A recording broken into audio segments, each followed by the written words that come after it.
Povežimo Slovenijo. Naše delo v družini, na kmetiji, v podjetjih, pa tudi v politiki je uspešno takrat, ko se povežemo, si postavimo skupne cilje in se za njih borimo. Moj način dela je ves čas takšen. Zato z velikim veseljem podpiram gibanje Povežimo Slovenijo, kjer se v političnem prostoru združujejo različni, kim pa jim je skupno to, da spoštujejo Ustavo Republike Slovenije, želijo dobro v Sloveniji, postavijo državo pred svoje cilje. Potrebno se je tudi zgledovati po dobrih zgledih. Imamo sosede Avstrijce, ki so nam lahko zelo dober zgled, kako je potrebno gospodariti z državo.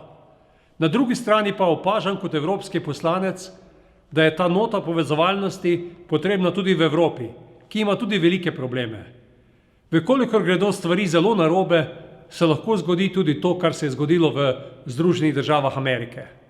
Zato, spoštovani, povežimo Slovenijo, podprimo to gibanje in naredimo Slovenijo takšno, kakršno smo si jo želeli pred 30 leti, ko smo si jo izborili. Povežimo Slovenijo.